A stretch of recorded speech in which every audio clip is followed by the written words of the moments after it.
Thank you for joining us on this Friday. I'm Sam Shocker. More sunshine for the metro today, a little chillier, but the real story, snow for the mountains. So here's a live look near the Eisenhower-Johnson tunnels.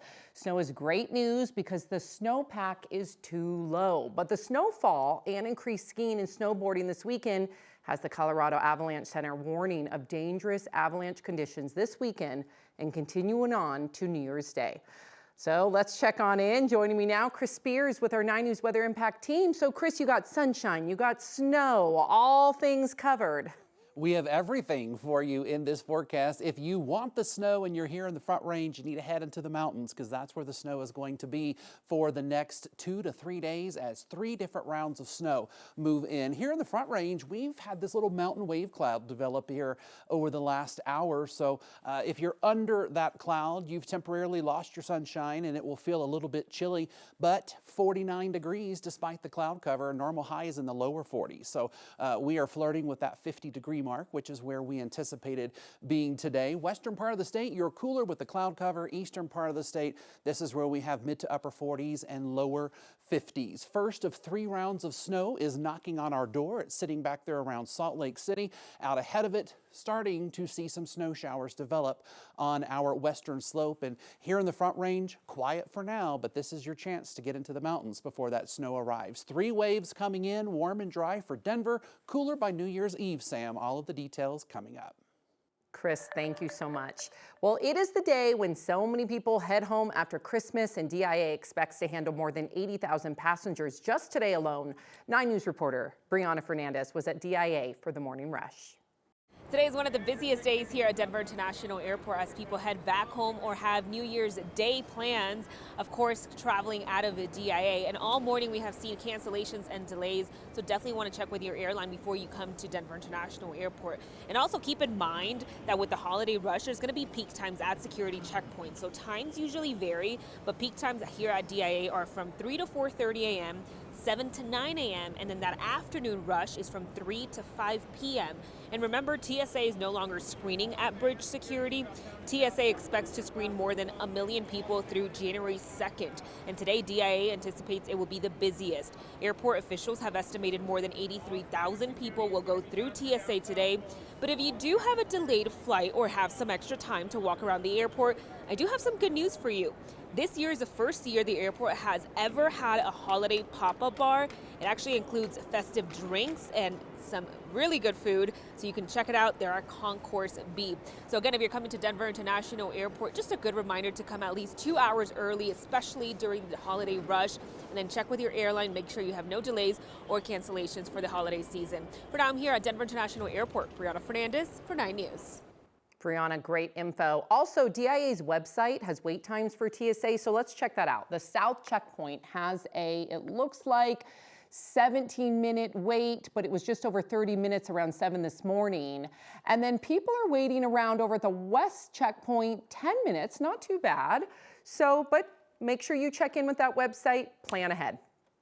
New at noon, the man accused of burning a woman to death inside a New York City subway train last week and has been indicted on state charges. A prosecutor announced Sebastian Zepeda's indictment at a court hearing this morning, but it will stay sealed until his arraignment next month. He faces preliminary charges of murder and arson. Authorities say he identified himself in photos and surveillance videos showing the fire being lit. Police do not believe the 33-year-old knew the victim. He will remain jailed until he is arraigned. Federal immigration officials say Zepeda is from Guatemala and entered the U.S. illegally. The investigation into the deadly crash of an Azerbaijan Airlines flight in Kazakhstan on Christmas Day now shows the crash came after the passenger plane experienced, quote, physical and technical external interference. 38 of the 67 people on board were killed.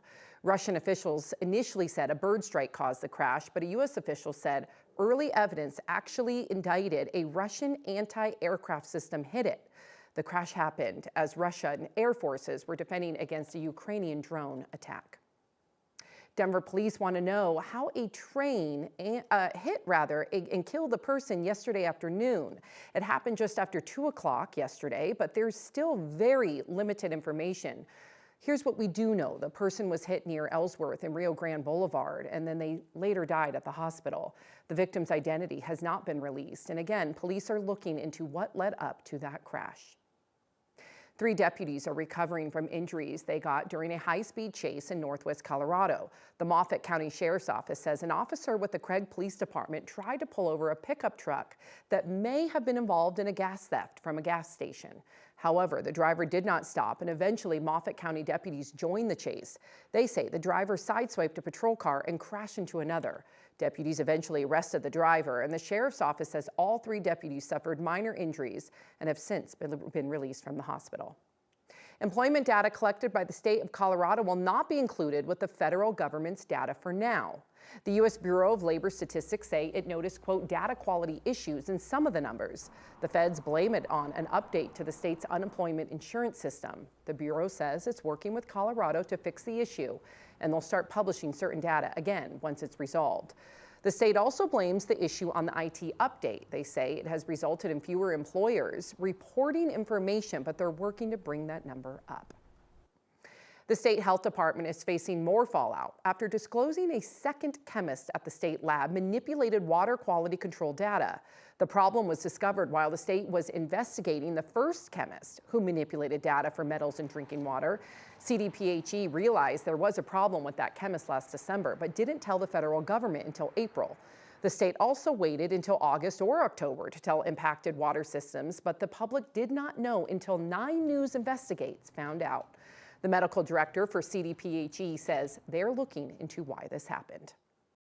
We are doing on-site meetings with the different laboratory units, talking to the quality control folks that are assigned to those specific laboratories, and working through the issues of, could there be other problems?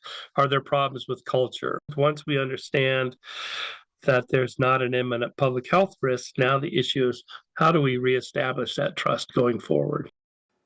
The EPA took away Colorado's certification for tests that look for certain metals in water, and CDPHE told us they will reapply for that after they finish an internal investigation.